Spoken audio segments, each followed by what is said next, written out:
High Velocity Wrestling is a professional wrestling promotion based in Western North Carolina. HVW's events provide a family atmosphere featuring old school pro wrestling with a modern day flair, giving a little something for everyone.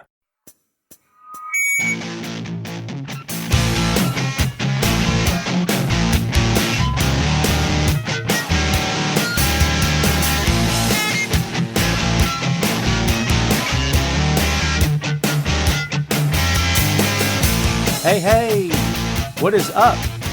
Welcome to the HVW Podcast, the official podcast for High Velocity Wrestling. I am your host, Tom Clark, and we're here to give you the latest news and rumors surrounding the best pro wrestling promotion in the Carolinas, as well as exclusive interviews that you will only find here. Please remember to visit us online at highvelocitywrestling.com and follow us on all of our social media, including Facebook, Twitter, and Instagram. The links are available in the episode's description. This is episode number 7, and we're excited for this one, folks. Yes, we've been forced to close up shop, as they say, for a bit because of what's going on in the world right now. Obviously, we want the fans to be safe. We want the entire HVW roster to be safe as well. But we're excited to keep the HVW content rolling, of course, especially here on the show because we have a brand new face to the High Velocity Wrestling roster, and he's ready to roll. So without further ado, he's undefeated so far in HVW, by the way. We can't fail to mention that. And he's here with us now. This is the superior Jake Jacobs. Jake, how you doing tonight, my friend? Tom, how's it going, man? It's a pleasure being on the show, and I appreciate the opportunity. It's going to be fun. Yes, sir, absolutely. We appreciate you being here. I almost flubbed up your the last line of your introduction there. I didn't want to do that. So that's a terrible time to get it wrong. But yeah, man. No worries. Yeah, man, thank you very much for being on, man. Very cool. As we said, sort of in the intro here, it's a very unsettling time out in the world right now. Public events have been called off due to the coronavirus. You're a pro wrestler. It's what you do. As we said, HVW has been forced to pull back for a bit. The same goes for everyone that wrestles at this point. What are you filling your weekends with right now? What are you doing on your spare time on Saturdays and Sundays now? Yeah, so it's really weird with the whole coronavirus going on. I've been fortunate enough for these last, since 2020 has started, and a little before that, I've been fortunate enough to basically keep a full schedule. I'm staying busy, traveling up and down the roads, but it's definitely weird. I'm not used to anymore having what they call weekends anymore. It's really weird, I want to hang out with my friends and everything. They always say, well, what are you doing this weekend? And they don't even ask me anymore because I'm just I'm staying wrestling all the time. Right. So it's basically, I know we're supposed to be, not hanging out with anybody, but it actually has been a good escape to, hang out with my other brothers, as I like to call them. It's the guys that I grew up with that are they're not into this wrestling business that I'm into. It's the guys that I've sort of distanced myself from because I surround myself with wrestling so much. So it's actually been a really good way to kind of go back to my original roots and be with the guys that I originally grew up with. So that's what I've been doing. Also, a lot of spring cleaning, much needed time on now that I can clean up on the house. And that's pretty much it. And gyms are starting to kind of close now, so having to work out, find other new ways to work out. We're having to manage crazy times, and but yeah, well, I think I'm managing and making the most of it. That's really all you can do, honestly. It's just like you said, just make the most of it. You mentioned the friends that are maybe not into the sport, into pro wrestling and whatnot. I have the same deal. I think a lot of us do, where it's like, you have friends who do watch, who do appreciate it, and then you have other friends who are sort of not very into it. And most of my conversations, man, they're very limited. It's either about family or it's about pro wrestling.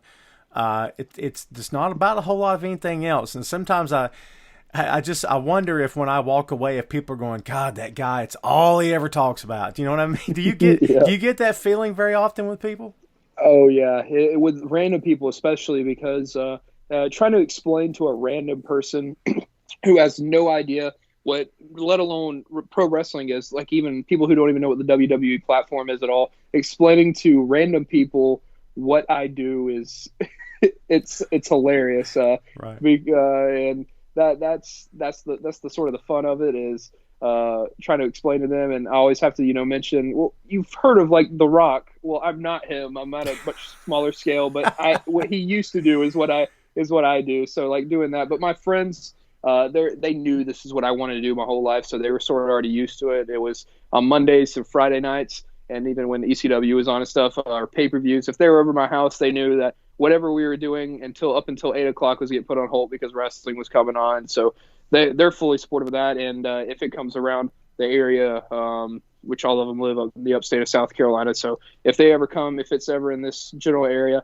they're always supportive and always come out, and that's something I'm so appreciative with. But yeah, man, it's the going back to the part of explaining to people that's a whole different topic, because people just don't get it.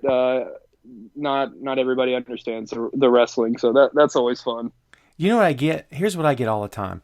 Every time, not every time, but a lot of times when I mention this to somebody that doesn't really know what I'm talking about, like you said, I often get the amateur wrestling question. They'll say, "Now, are you talking about the stuff they do in the high schools?" And I'm like, "Yeah, no." Like, at that point, I'm like, I'm tapping out, man. If you're gone that far down, I don't even. How do I bring you from a high school gym all the way up to WrestleMania? How in the world do I do that in the span of a 2-minute conversation? It's not possible. And when you say pro wrestling, that's automatically people think. They're like, okay, maybe I think he's like a wrestler on an Olympic scale or something. Right. And it's like, no, it's not the case at all. So yeah, that's funny. I have to pull up pictures, and when you show them pictures of myself, versus where if you see me walking down the street versus if you watch me, inside an arena, I have a very different appearance wise.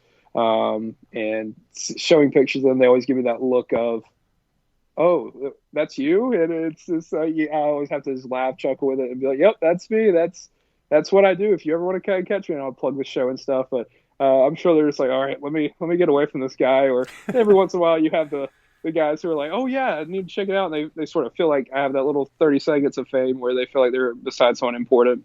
But yeah, that's always fun. It's so odd, man, because you go through that prism where you're in your own little world, and everybody in your little world is in the world with you.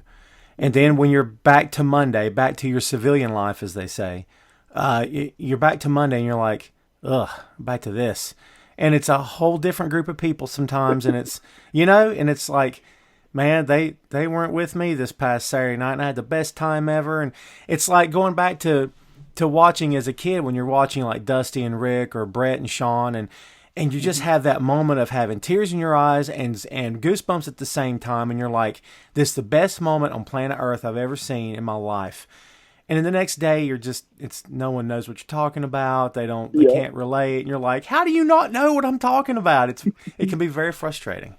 Pro wrestlers, I've always said, we are the most popular, unpopular people ever. Yes. Because it's that exact same thing. I will literally go into an arena, and I've had almost as much as 1,000 people, screaming my name and chanting for me, and I feel like I'm on top of the world. I feel it's so cool. I feel like the spectacle. I have people come to merchandise table, signing autographs, whatever it is. And then, yeah, you literally 12 hours next day, I'm walking into a bank, and I'm, having to sign my name just to, sign some paperwork. And these people have no idea who I am, nothing. That's the funniest thing. And then I have like a little bit of a size factor to me. And then I'm always having to keep myself high maintenance, how I keep myself up. So I always get the question of, people always ask me what I do, but never it's ever football or anything, or it's never wrestling. Everybody always goes, you must play football somewhere or something like that. That's what I always get. So yeah, it's so funny. We're the most popular, unpopular people, period. So that I understand. That might be the best way I've ever heard it put, honestly. That's very good. And we hear musicians over the years not only doing drugs because they're musicians, because it's the thing to do and because it feels good and it makes them feel good, but a lot of it has to do with when they're not on the road, that adrenaline rush is not there, and they want that adrenaline rush to keep going because they want to feel like there's nothing being on the stage, man, being under the lights, playing the guitar, playing the drums, feeling that crowd, feeling that intensity. And when you're off the stage, it all just winds down. It's not the same feeling. And you have some guys that they have to have that all the time. When a show's over for you, do you have, I don't want to say withdrawals because that might be the wrong word, but do you have that moment where you're like, God, man, I wish I could turn back the clock, make it 8 o'clock again. Let's just do this show again, man. I miss it already. Does that happen for you? Yeah, so that it's not like exactly in the moment, because normally when I go out, and once it's there's so much. I'm trying to. How can I say this without talking negative toward this business or anything? When I say this is the part that absolutely matters. The part I've always wanted to do as a kid is when you walk from through the curtain and back through the curtain again. Um, there's a whole grander scale within this business of all the backstage stuff, talking, interacting with your fans, but just that little spot there, that is what makes everything worth it. All the training, the going to the gym, dealing with all the stuff backstage, or dealing with all the other stuff. Just that little, whether it's 5 to 30 minutes of walking through, having that moment, walking back, it's literally it can't be described. That is something that I really wish I could do every single night. And yeah, there's some nights, everybody has their good, bad nights, and there's some nights you walk through and you're like, all right, put my bag in the car, I'm ready to get out of here. I had a bad night. I want to go home and just go to sleep. Right. But then you have those other nights where you literally like, please let me go back out there right now, and I could do this all night long. Like, it is incredible, and not just because we're on, we're doing a podcast for High Velocity Wrestling, but that is like the triple threat match I had. It was literally the exact same feeling. Is as soon as I walked back out, I was like, all right, that was awesome. It was enjoyable. But I want to go back. Let's do it again. That was like, it was so unfortunate to hear about the postponing of this one, because I was looking forward to it so much. There's no feeling like it doing what I'm able to do. I'm so grateful for it. Well, I got to tell you, man, I went live one day last week on the Facebook page. I forget what day it was, as sort of a follow up to the announcement that we had to cancel. And we didn't want to do it, man. Gary and I spoke. Gary Benfield, of course, HVW owner and promoter. We spoke that Saturday night before, and it was an hour conversation. And man, there was a lot of, well, should we? Well, no, we're not. And then it became, well, I don't know. And it was not just a snap of the fingers, man. We did not want to do it.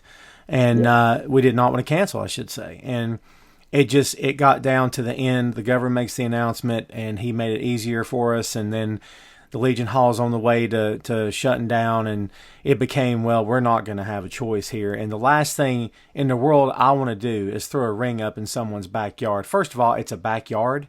That's a whole other, no disrespect to anyone, but that's not the image that we're going for, obviously. And, that would have been an easy fix, but dude, it's still, I mean, there's a saying that, if you pay, and this might be stepping on some toes, I don't know. If you pay $5 for a wrestling show, you might get a $5 wrestling show. You know what I'm saying? And it's not that it's any disrespect to anyone, but you're kind of getting what you pay for. And not that we want to be the highest price guys around. That's not it. But we bring in good talent, and you're one of those talents. And it's just a matter of, what kind of platform do we want our talent seen on? Do we want to just throw a ring up anywhere we want to, or do we want the best possible venue? And for us, it came down to, number one, we want to be safe. I got a family at home. A lot of us have families at home. We don't want to take anything home I don't want to take anything home to my kid. And plus, we don't want to, if there's one fan in that crowd, dude, that you slap a high five with, if that one person has it out of 100, you've got it now. And it's like, we just can't take the chance. Mm-hmm. So, yeah, if it's a matter of keeping people safe, and like we said, keeping, for lack of a better term, keeping the right image. We've been trying to do something different with HVW from day one. We've been trying to stand out. We call ourselves a professional wrestling company. We don't consider ourselves indie wrestling. And, there's a negative connotation to that term, not because there should be, but because, unfortunately over the years, there's been a lot of negativity attached to it. So we're trying to do something different. But yeah, I just, like I said, it was not easy to do. And I was very much looking forward to seeing you there. And and I got to tell you up front, man, as far as the new faces that have come to HVW, and Gary might shoot me for telling you all this, but I'm going to tell you because I don't care. He's the boss, but you know what? I don't censor myself on the show. So, he had called me up one night. he said, dude, I've seen somebody. I think we need to bring him on board. And I was like, who you got? So he sent me your pick, and he's like, dude, you got to see his matches, man. He said, this kid's going to go places. So he was very high on you from day one. So I didn't know if you knew that, but I'm telling you in the whole world right now. So, but yeah, man, he was very high on you, and we saw your HVW debut at First Strike on February 29th. In fact, I just finished watching the match again. It was you and Taylor Pope and Eric Thompson in an excellent triple threat.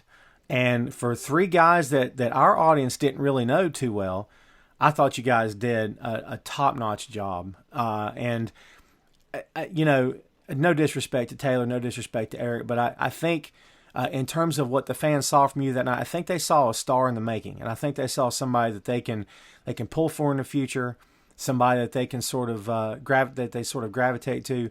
How did it feel for you being in the ring that night, your first night in HVW? Oh, it was.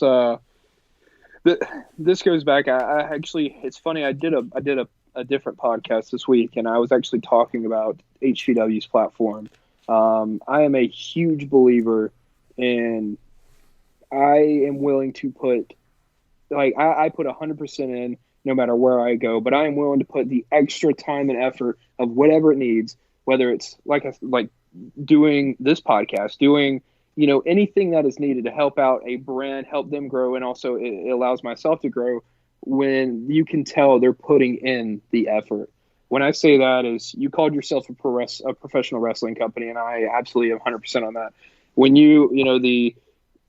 the setup of everything is when you can tell a difference into someone who is wanting to grow their brand, who is wanting to be a top-notch company with the whole, the stage, the entrance with the entranceway, having the I have a professional entrance video that I've made that I have an editor that does that, but I don't get to show that off a lot of places. That's something that actually I think helps set me apart and as a professional matter, as a lot of guys have them, but people don't have they don't utilize the equipment to do that. Having their own canvases, like the ring, and the lighting. There's such a different side of where as a entertainer and where I want to base myself out and where I want to stay around, where are places I want to call home, and people who take the extra time to put that effort in is just somewhere where I just want to put as much effort as I can, because I know high velocity wrestling with the effort that's going in now, I know they're going to grow, so I want to be a part of it to help them grow, and I know with that platform it'll help me grow as well. So that's first and foremost. So walking into that night and seeing the extra stuff being put in, I was so excited. So being able to walk through that curtain, have the smoke with the music. I don't know if you actually go back and watch as I circle the ring, I actually take up a look and I just appreciate that someone has my entrance video playing. That stuff like that it's incredible. But that the crowd was electric. You could tell when they first came out, they had absolutely no clue who I was, but at the end of it, they knew that I'm a serious player and I'm here to stay. So that was I can't appreciate it enough, just having the platform for someone that puts that kind of effort into something. Well, you just hit it. You hit the right chord with what you just said. The crowd may not have known you when you started. The crowd appreciated you by the end. We have a very loyal fan base, and you saw the front row that night. Those guys they're beasts, man, and they'll let you know if they don't like you, or if they love you, they'll let you know. But more better than not, or more often than not, I should say, they'll show you that they respect you, and you definitely earned their respect that night. I don't think it hurt a thing. By the way, when you showed an act of sportsmanship and helped Taylor Pope back to his feet, I think that was the final gold star for you. I think if anybody was not sold on you to that very moment, they were at that point, because they saw, hey, this guy wants to do it the right way. He doesn't want to take an underhanded cheap shot. You could have kicked Taylor square in the head as he was on the mat. You chose not to do it. And, in our sport today, people talk about, well, it doesn't matter what kind of person you are. If the fans consider you good or bad, that's out the window. This is 2020. You got to evolve. It doesn't matter. I will argue that till my grave. It does matter. People want to cheer for somebody. They want to hate somebody. They want to cheer for somebody. Where are you in mentally on that? The whole concept of like, it's such an archaic term, but good versus evil, right versus wrong. In your opinion, as it relates to what we do in professional wrestling, where are you right now on that? It's huge. Relevance is something you have to be relevant. So when I say that is Eric Thompson came out that night and he didn't care what anybody had to say about just he didn't care about us. He didn't care about the whole audience. Right. But he's just trying to stay relevant. He is trying to. Eric Thompson came out there with the same mindset as me, as he wanted to come out and prove a point. That's exactly what I was wanting to do. I just do things at a very much different approach. I come from a training background where I was taught very much so that in order to get to where you want to be, you're gonna have to work your tail off to get there, and that's in the wrestling business, outside of the wrestling business, it's the same way. So that's always what I've done. But you also have to you don't get respect, you earn it. So that's exactly what I do to the audience that night. Is I had to come out, I had to play that part of being that guy. Listen, when you come out and you have Taylor Pope, who is the hometown boy, yes, it's very hard. I was the underdog in that match. I felt like very much as a likable person because Taylor Pope came out as the hometown kid. Everybody was cheering him.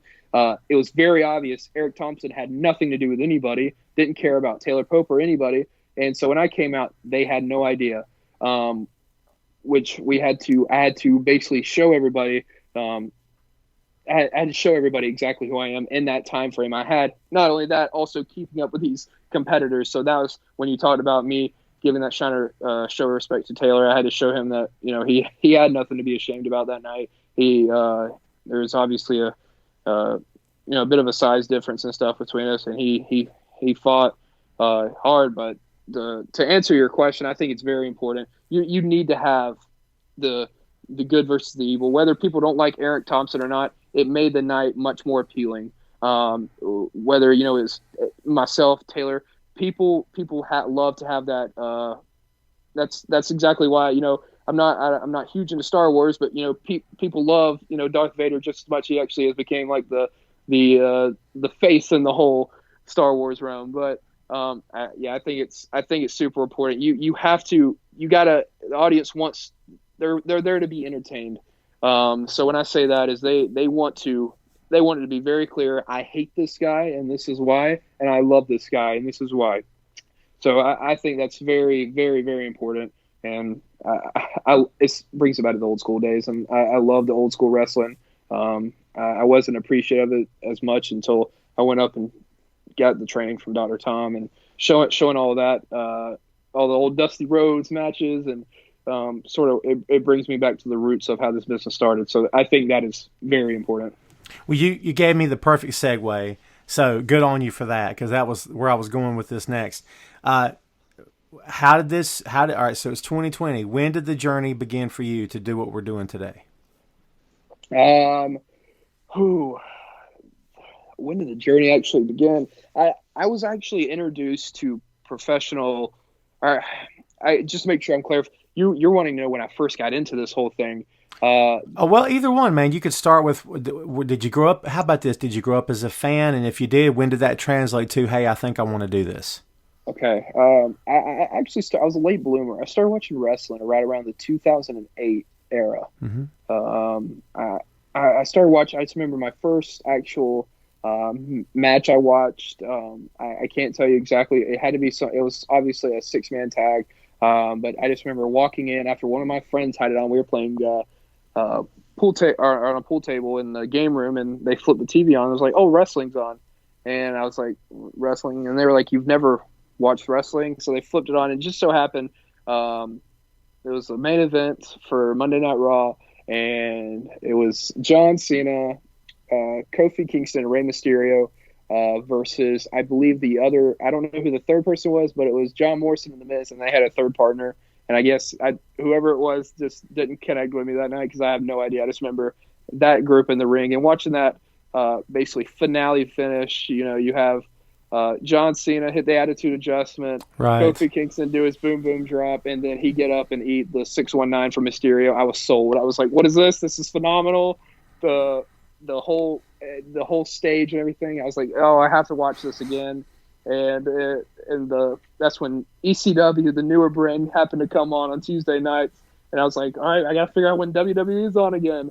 And the following night, I'll never forget this. I turned on the channel, and the opening match happened to be Jamie Noble, who is someone I've actually been fortunate enough to have a seminar with.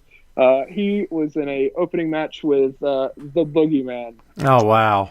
And you can forget it from there. I seen the Boogeyman come out eating some worms, man, and with all the smoke, and I was sold. I was like, "Oh, this is incredible! I got to learn more."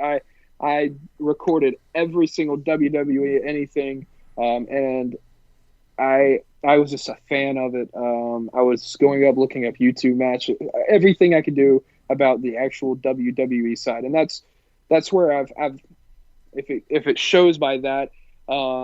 I've said this to people. I came into this business not as a pro wrestling fan. I came in this business as a WWE fan. I came in this business originally as I had no idea that there was anything else but the WWE when I first came in. The first time I found out there was a local show that I seen had, because my dad happened to see it at a local ice cream parlor and said, "Hey, son, there's wrestling going on tonight."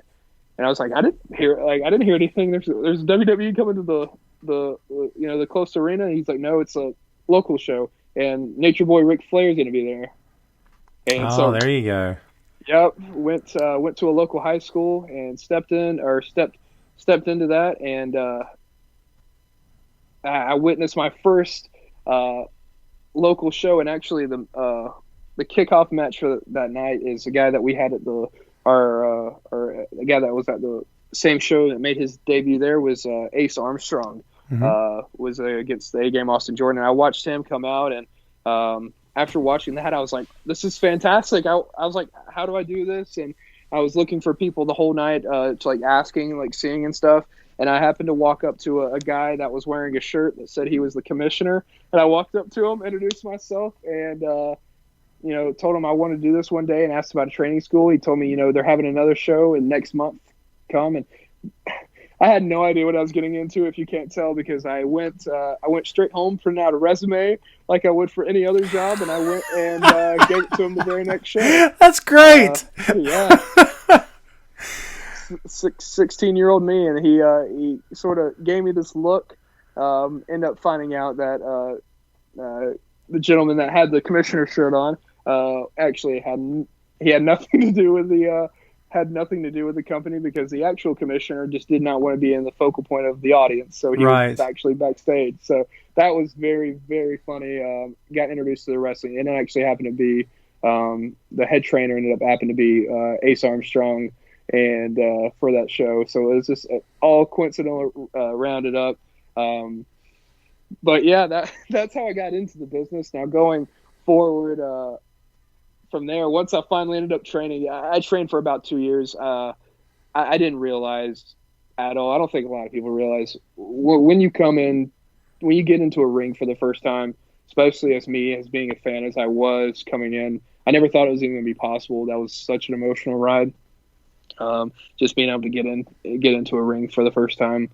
But I realized real quick that like hitting the mat, it sucks. Yes. It is not fun. There's nothing fun about it. I got in there, thought I was like, all right, let's do this. And that's actually kind of why I say why it gave me a real wake up call, because I had so many guys that would come in, not only when I was training with the 3-Count Pro Wrestling. When I was training with them, we had so many people quit. It was crazy to see people come and go. And I was realizing, like, yeah, this hurts. Like, I can't walk the few days after, but I was like, I still love this. I still want to do this. And going through and finally making my debut and, start wrestling. And I was fortunate enough to wrestle with somebody who was actually trained by the great Dr. Tom Pritchard and Glenn Jacobs. And they mentioned to me about the school and then told me they really liked me and asked me to come out there and check it out. And I just so happened to do it. I was actually had no idea Dr. Tom even had a school at the time, and I was looking at going somewhere else to, uh, just get recognized by, someone well known. I have my goal is, obviously, I want to make it to a grander stage, but in order to do so, you have to get your brand out, which is exactly what I was trying. I was trying to get more places as much as I can, and in order to do that, I had to have a recognizable trainer. So I was looking up at, it was actually coincidental that the Dr. Tom's school in Knoxville, Tennessee got mentioned to me, because I was actually really close to moving up to Canada to go train with Lance Storm. Wow. I had my heart and soul set on that, because that was the only person I knew about. And then when I heard about Dr. Tom, I remember listening to Jericho podcast, and I knew who Dr. Tom was just because of one podcast I heard with him, and it was with Roman Reigns was talking, and he was giving so much credit to all of his success for two guys, Dr. Tom Pritchard and a guy named Norman Smiley. Yes. And he was giving all of his credit to them. So once I heard Dr. Tom had that, was there, and then not to mention that, of course, Kane is also a part of the school, which is a guy I've idolized and just looked up to. It was a no-brainer, and it was only in Knoxville, so I wasn't going to have to spend all this money to move up to Canada and live. I could move up to Knoxville. It's going to be less travel, and that's exactly what I did. I moved up there for multiple months, trained 5 days a week with a promo class, so 6 days a week. I think that's right. But yeah, 4-hour sessions in the ring, man. Dr. Tom, every single night, he was always there. He was the guy in the ring. I know you have, not shooting on any schools, but you have some schools, where, they say this person's here, but the trainer is actually not them. Not Dr. Tom, man. He gets there early every day. He stays super late. He's there as much as you want, answers any questions. He's super real. And we started with a hefty class. I think it was right around 13. And after the whole thing was done, we only had 3 or 4 graduates. So,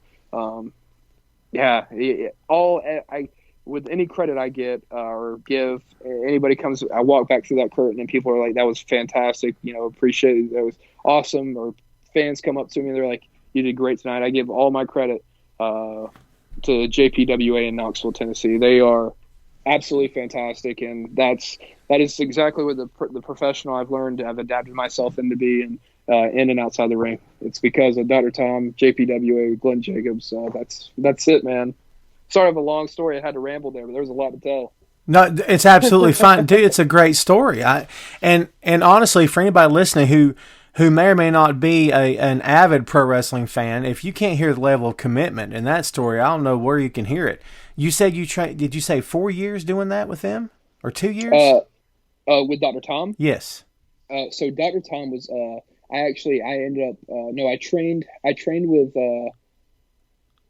before I went up there for 2 years. So 2 years, right? Actual rest training until my debut was a total of 3 years. 3 years, okay.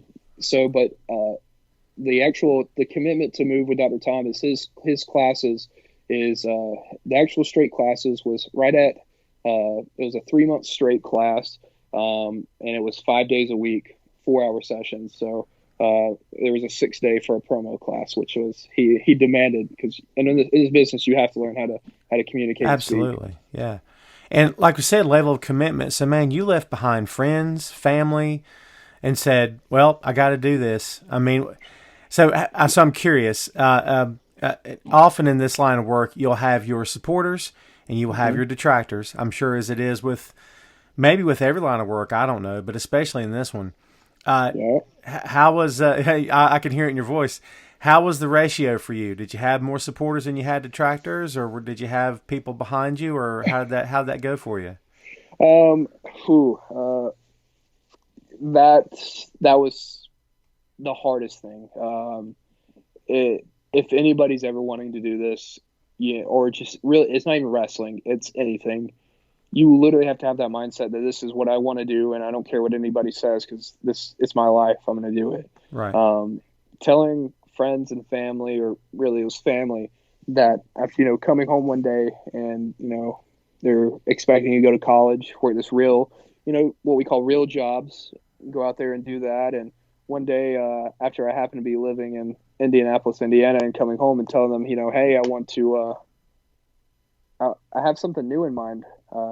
quit my job there, drove 8 hours back, stuffed everything I could into my car, left my bed and everything in Indianapolis to come home and, see if I could come back and stay with them. And of course, they're more than happy to let me do so. But getting into the coming back home and basically saying, guys, Mom, Dad, I have a career change I want to do. And, my dad and Mom, we get along really well. So they're like, oh, gosh, what is it? Preparing for the worst. And I was like, I'm gonna be a pro wrestler. And literally at that time, it was basically the same as telling them, I'm gonna join the circus. They had Right. they had no idea of the whole scale of it. I think it was one of those where they were like, oh, okay, and I'm sure in their head they were probably like, oh, this is something he'll do for a while, and then he'll grow out of it, and then he'll be done. That's it. And no, once they finally got seen that mindset I had of, this is what I want to do. Either you guys can be here for it and be here for me, or not. Then, like, if you support me, it's just going to be easier. We're all going to get along, and it's going to help me in the long run. Of course, yeah. By the way, I love that. I love that, dude. That's the best mindset. You're like, listen, the best thing you guys can do is just support me because I'm doing this. Dude, that's awesome.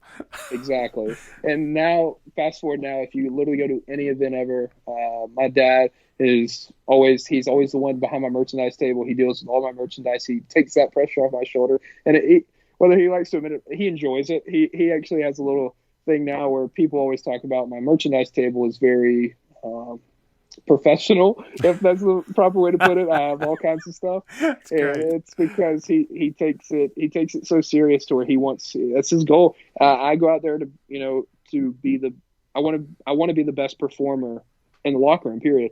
I want to be the main event of every show, and I think in this business you have to have that mindset. Yes, I'm the person where I always, if I'm not in the main event, you will always see me peeking behind the curtain to see who's out there, because I want to see, and I respect everybody. I get along with everybody great. It's just like this competitive love we all have in the locker room, where it's like we want to go out there. We're all alpha males to be in this business, or alpha females as well. We're all alphas. We want to be on top. We want to be like the spectacle. So, and that's the same way I feel like my dad's taking that role in the merchandise table game. Is he wants to be the best merchandise table out there. So it's the same way how I am. I want to be the best performer as he wants to be the best guy with the best merchandise table, which I appreciate. It helps me. It makes me look fantastic. So that's great. He's putting you over all by himself, man. That's good stuff.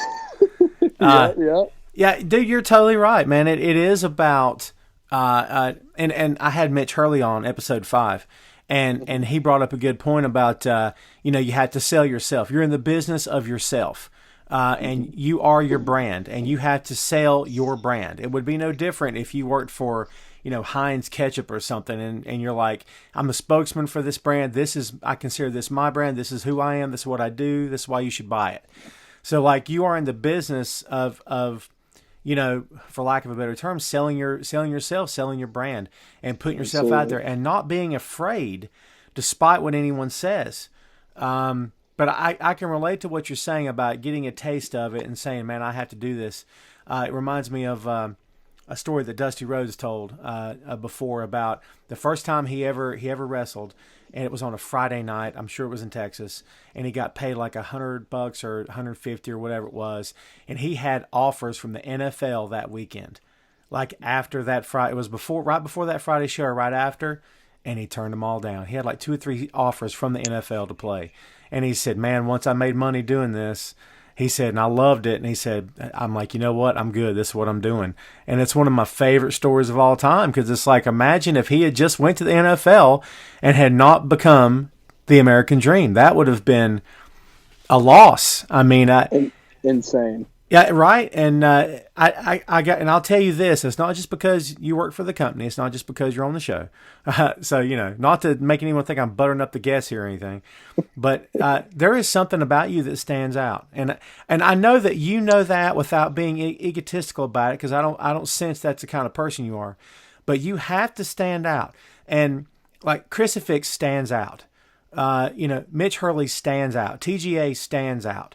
And you definitely stand out. Like, you wrestled Taylor Pope and Eric Thompson, like we said before. You didn't look like those two guys, and those two guys didn't look like each other. And I think one of the traps that wrestlers fall into is that they'll go with the current style, whatever's hot. Like once upon a time, everyone looked like Jeff Hardy. Everyone looked like Steve Austin.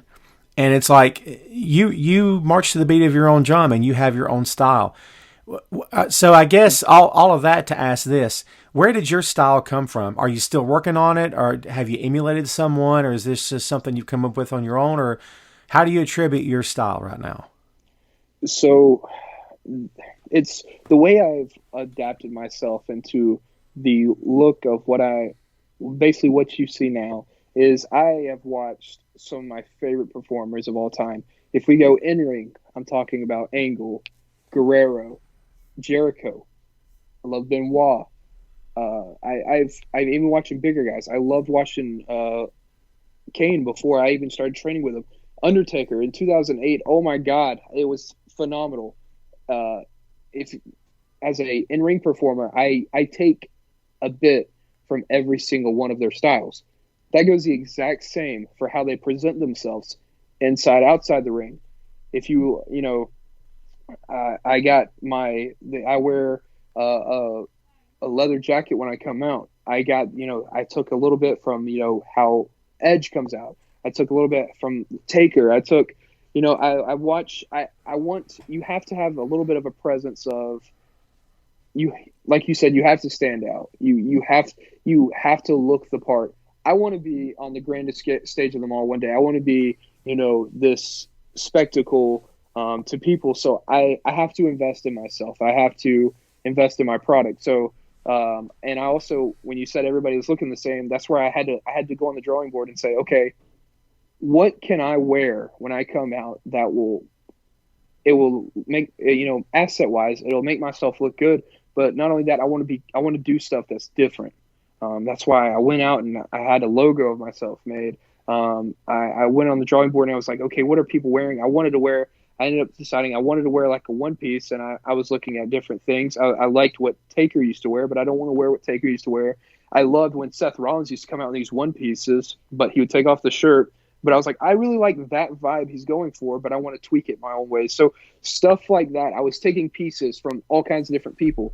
Dr. Tom preaches this from, if you go back and watch some of the old school times, there's so much stuff that if you just literally, you could grab an exact same person from what they were doing in the 80s and bring them here and it would be completely fresh. It's okay to steal stuff, but make it your own. And that's exactly what I do. I'm a huge person investing in myself, like I said. So like my gear now, like I come out in the leather jacket. I have a black jacket. I have a red and black jacket. I have a new vest on the way that I'm constantly trying to perfect, just improve myself. I want to be different. Same with my gear. I have new gear coming in different colors and the exact same style, but I want to be different. Ric Flair, or I've even heard John Cena say this. He used to do this when he came up in the business. Ric Flair would always amaze him because he'd come out, every night on TV. He would always have something different on. So John Cena went out. I'm not going to do this, but he went and bought the 100 pairs of boots, 100 pairs of tights, and always never wore anything twice. Right. And now I'm not exactly on the scale to be able to do that, especially with my attire because it's a whole body. So, to get one of those made is for quite a bit of money. But I want to have the same thing. I want to have, my goal is to build my suitcase up to the point where, I can see. I want to have that. I can stand out. Or if I notice I'm wrestling, somebody who is known for wearing, the color black like I do now, and I've noticed that. I hate when that's why it was a big aspiration to get different colors, is black's a very common color. It's my favorite color. It looks great on me and I love that, but I know you can't go around asking other people to change, so I'm going to have to do it myself. So when I get into the ring, if I notice like Eric Thompson wears the black biker pants, and that's his gear. That's what he wears, and really can't get there's no different color, and Eric Thompson doesn't care what other people think, so he's going to wear his black biker pants. I want to look different from Eric Thompson. So next time I step in the ring with him, I have enough different color, like I'm going to wear, a red something red, so that way you can make out exactly who that is. If grandma's out in the crowd, she can look over and say, I like the guy in the red.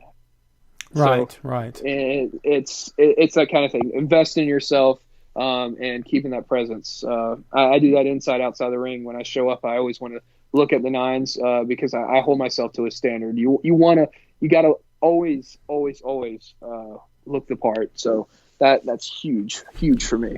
Well, I got to tell you, man, along those same lines, I can't tell you that I'd ever, with the exception of getting married, I don't know the last time I wore a suit of any kind. Right? And so we started HVW up again last year, and we started nailing down dates and venues and said, all right, January 25th is the comeback event. So I go buy a suit, and the first thing out of my wife's mouth is, what are you buying a suit for? I said, because we're coming back. I want to do this right. I want to look the part. Like you said, if you present yourself a certain way, that is how you're going to be accepted. And that's how you're going to be taken. If you show up and you don't consider yourself a big deal, people are going to consider you a big deal. And going back to your point at the opening of the show here, if we had just thrown the ring up, like I said before, any old place we wanted to, in someone's backyard, in a small auditorium somewhere with no stage, no lights, no music, no video screen, it would have been fine. You might would have made $100 or so, yay. But at the same time, you look just like the cat that ran here last week and the one that's running down the road from you, 20 minutes down the road. You don't stand out, and people don't look at you like a big deal. And, not for nothing, but when I was growing up, wrestlers were not better than everybody else, but they were stars, and they were, you felt honored to get their autograph and to shake their hand, and they stood out from everyone else, and you could pick them out of a crowd. And if it's the old saying of, if you walked into a room, would you turn heads? If the answer is no, then you're not doing it right. You're doing something wrong, right? So you have to carry yourself like a star. Are you able to understand? And it sounds like the answer is yes. You see the difference in terms of how you carry yourself, rather than, and you don't want to be standoffish, and you don't want people to think that you think you're better than they are or whatever. But when you carry yourself amongst fans, especially, in your mind, are you constantly thinking, there's a separation here, and they paid to see me, so I want to give them a show? Does that stuff come into your head, like when you talk about the presentation of who you are as a character? Yeah, my girlfriend always tells me, this is a side story. She always tells me I always complain to her, not complain. I tell her she's high maintenance, and then I have to sit back and look at myself, and I'm like, wait a second, I'm the one that's always making sure I'm tan. I'm always the one I get a haircut literally twice a week. Right. I'm the guy that, I go to a hairstylist to get, I do the whole, I have a I go and getting tattoos, everything. I putting lotion on, so that way, because most of the time, as a wrestler, you're half naked in front of a crowd. So stuff like that, you have to look presentable and I literally, sometimes I always think, I almost have I have different sides of everything. On one side, you're trying to be a professional athlete, but the next side, you have to be almost try to put yourself together, almost like you're a model and stuff. And it's really weird. So she gives me a hard time about that. So yeah, it's 100% how you carry yourself. When I see WWE, for an example, you'll hear me use them always as a standard, because that's where I want to be. So what do I need to do to get there? Well, I might as well go ahead and get on these tracks now, of what they're doing, because I know they're going to ask me the same thing, or they could look and be like, he's doing exactly what we're doing now. He has this presence. He's doing everything, so you can tell he doesn't belong. He needs to be. And that's exactly that's why I have a suit. I have a suit when I go, there's places I go, and, just in general, I like doing that. When I go and do meet and greets or stuff like that, and people see me for the first time outside, I always, if I'm not wearing a suit, I wear something that's super, super appealing. That just looks professional. I'm not going to show up in basketball shorts and a t-shirt. It goes with it. Just appearance is huge. Having that factor of, it's the same when I said earlier, when I walk into a bank or something, and I get that a lot where, people ask me, what do I do? It's always football, but I explain to them that. But it's the same of having the presence. I'm not I'm going back to, I'm not saying that. I'm glad that it makes me feel better that I know I'm doing something right. When someone can notice me out of a crowd and they can ask me, that lets me know I'm doing something right. And I appreciate that. I tell them that every time. I appreciate you noticing, because the hours that go in, or the sitting at home, but when I want to go, go out with my friends, but I know I haven't done like my teeth treatment, I haven't went to the gym, I haven't done stuff like that. I sit at home and do that. Like, it's cool to be noticed, and it's cool when fans, it makes it that extra special when they come up to you at the merchandise table, or they give you that reaction. It all comes full circle for the appreciation, and that's exactly why I do it. It's why I think everybody should that's in this business. They need to take it seriously, even though we don't make the money as what some people might think as you can do to make this a career.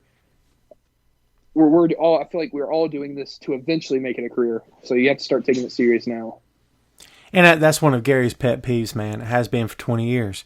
Is guys that show up, they're like, you nailed it. Everything you just said. Gym shorts. Maybe the dude hadn't shaved in 2 or 3 days. He's got a nasty. I mean, even down to what kind of bag is he carrying? Is it falling apart? Is he not taking care of himself physically?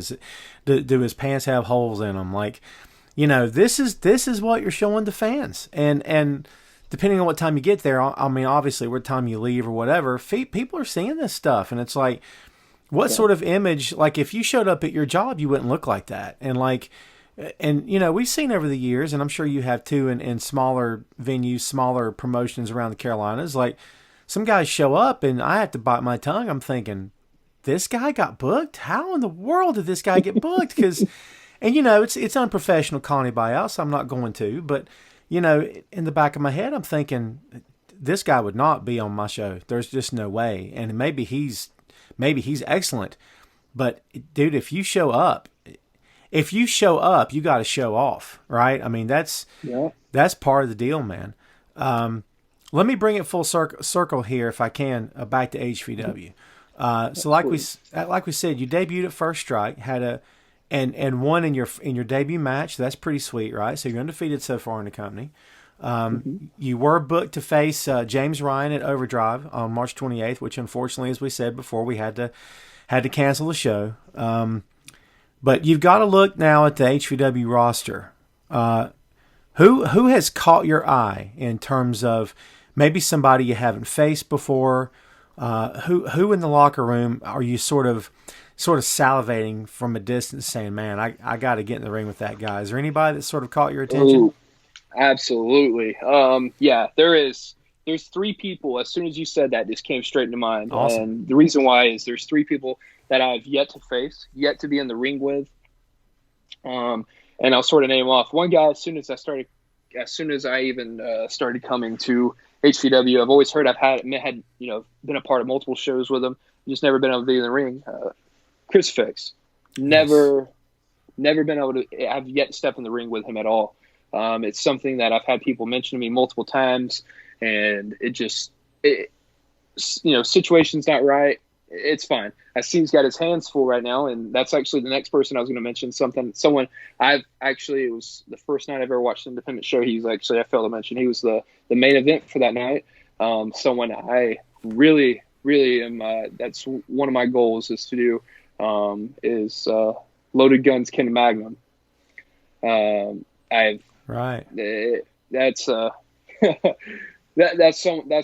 not only as a professional level, as something as a personal level, just because I've came into this and I've watched him be the champion at multiple places, and he's one of those guys too. He holds a standard, and he's like someone you can test yourself and be like, okay, I know I'm good, but I want to see how good I actually am. And he's one of those guys that he will hold you to that standard. So that's one of the guys I want to get in the ring with. And the last one, he actually happened to make his HVW debut as well.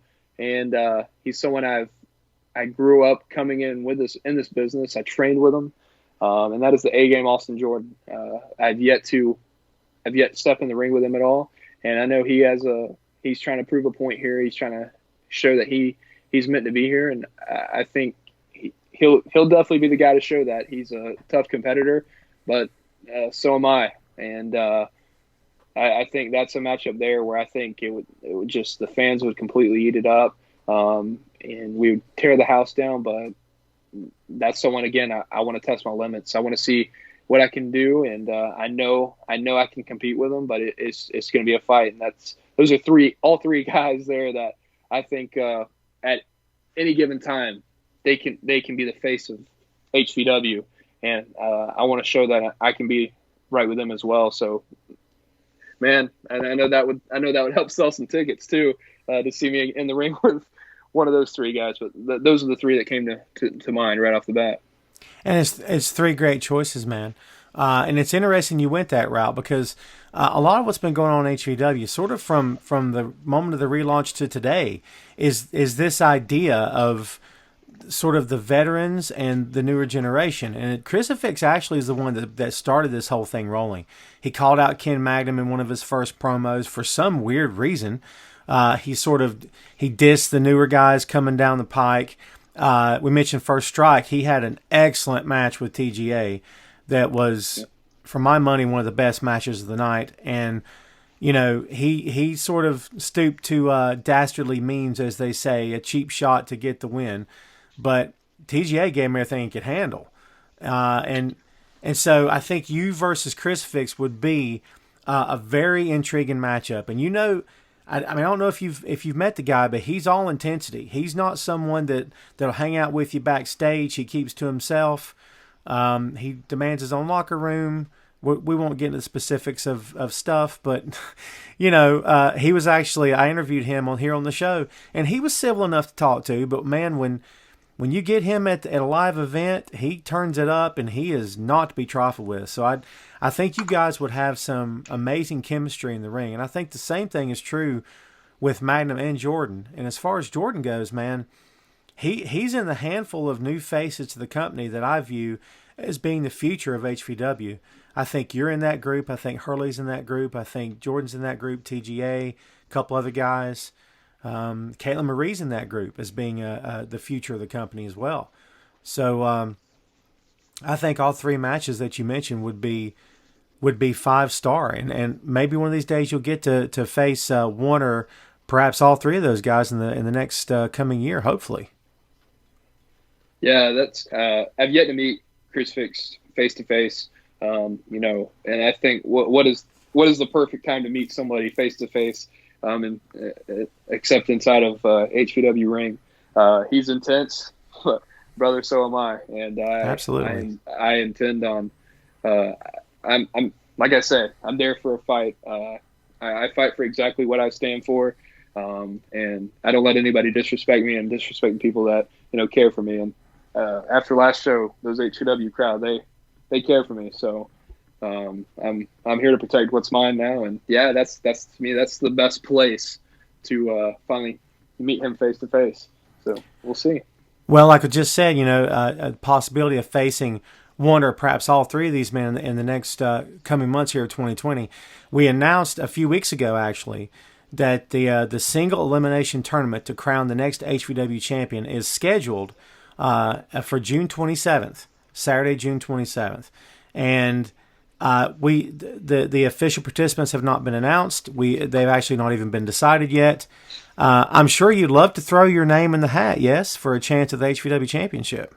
Absolutely. Yeah, that's absolutely. I'd love to prove myself. So, that'll allow me not only to keep myself as to show it, this is exactly where I belong, but also gives me a chance to prove myself again to all the fans that support me. So absolutely, that'd be a lot of fun. I think that'd be quite the ride, especially for someone that's made it the kind of impact that you've made with only just one match there. Well, like we said at the beginning of the show, folks, we're living in a very bizarre time right now for this industry, for this sport. We've been forced to, I can't say close up because we've not closed up. We're going to be back bigger and better than ever whenever we can. Jake Jacobs is going to be a huge part of this. I really feel like you're part of the future of this company, man. I mean, I call it like I see it, and I think Gary saw something in you from day one. I think your reputation precedes you long before you get in the door. And I think the way you carry yourself, the way you're respectful toward the fans, and the way and I called it during commentary during your triple threat match at First Strike. You want to do this the right way. You could have picked up that kendo stick and just tore both of them in half, and you kicked that thing out of the ring because you wanted to do it the right way. And I respect that, and I think the fans do as well. Man, I got to thank you for being on the show. I mean, this has been fun. I feel like I could talk to you for another hour, but it's been fun, man. Any parting comments before we sign off here today? No, man, this was a lot of fun. Anytime if they enjoy, if the fans and stuff of HVW they enjoy listening, man, I'm happy to be on anytime, and it was a lot of fun. I can't appreciate enough to allow me the platform to be able to interact with my fan base, and it's really cool. Thank you. Yes, sir. I appreciate it. Thank you again. And we'll do this again, hopefully real soon. Jake, I appreciate it as always. Again, man, thank you very much. And we will see you next time around. We'll see you down the road, as they say. Awesome. Take care, Bubba. Yes, sir. Thank you. Folks, that's going to do it for us here on this episode of the program. Again, we want to send a big shout out to Jake Jacobs. Thank you very much to the Superior One for hanging out with us here on the show today. That's all we got for you this time, fans. We told you folks going on about a week or so now to please stay updated with HVW social media on Facebook, Twitter, Instagram, and YouTube as well. We're going to keep you informed. Yours truly will go live as often as I can with any new updates. We're monitoring the situation with the coronavirus. We're taking it very seriously. Please stay healthy out there, folks. Stay home if you can. For God's sake, stay home. Get what food you need. Don't hoard it from everybody else, and try to take care of each other while you're doing it at the same time. That's all I got for you here, folks. We'll catch you next time and down the road, as they say. And thanks for tuning in. And please stay tuned and come back again for another episode of the official High Velocity Wrestling Podcast.